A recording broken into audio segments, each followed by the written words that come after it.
delightful institution marriage is. I've waited all this time.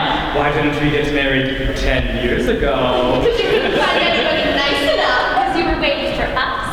I suppose that was the reason, yes. We were waiting for you without even knowing it. Ah, hello!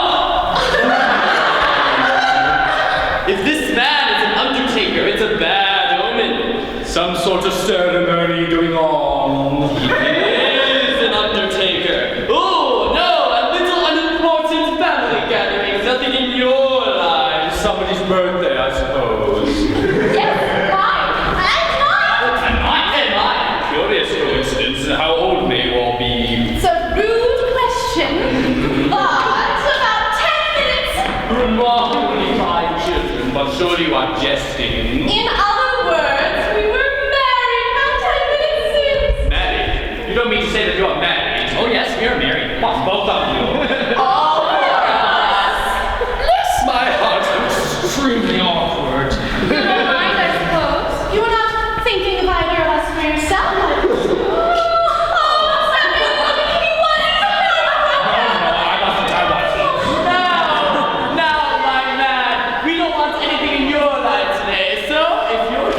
Is satisfied, you may go. You mustn't call me your man.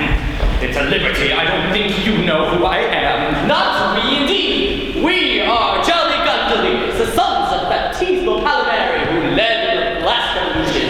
We are Republicans, heart and soul, and as we want all men to be equal, and as we abhor oppression, as we abhor kings, as we detest rank, as we detest vainglory, and as we despise we are Venetian Gondoliers, your equals in everything except our calling, and at that at once both your masters and your servants.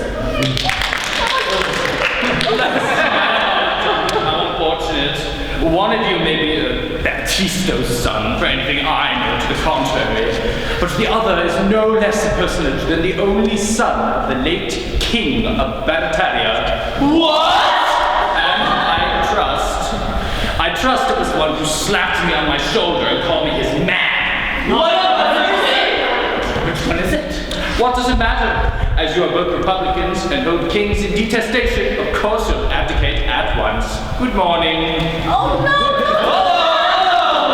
When I said I detest kings, I meant I detest bad kings. I see. It's a delicate distinction. Quite so. I can conceive of a king, an ideal king, one of my fancy, you know, who would be absolutely unobjectable. A king, for instance, who would abolish all taxes and make everything cheap, except gondolas. And give many free entertainments to the gondoliers. And hire and engage all the gondolas to light off fireworks on the Grand Canal. And scramble money along the Rialto for the gondoliers.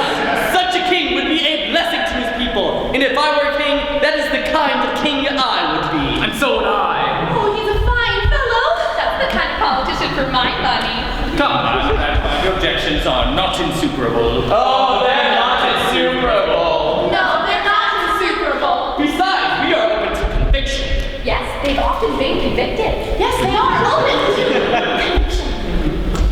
While our views may have been formed hastily on insufficient grounds, they may be ill-digested, crude, erroneous. I have a very poor opinion of a politician who isn't open to conviction. Well then, we'll consider matters settled. Now, as the country is in a state of insurrection, it is absolutely necessary that you should assume the reins of government at once. And until it is ascertained which of you is to be king, I have arranged for you to reign jointly, so that no question can arise hereafter as to the validity of any of your acts. As one individual? As one individual. Like this? Something like that. And you may bring friends with us to get the places above the court. Undoubtedly, that's always done. I'm convinced. So am I. Then the sooner we're off the better. We'll all be happy. Stop, that won't do at all. Ladies are not admitted. What? Not at present, afterwards, perhaps we'll see. Why? You don't mean to say that you're going to separate us from our wives? This is very awkward. Only for a time, a few months. After all, just a few months. We've only been married half an hour!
Stop.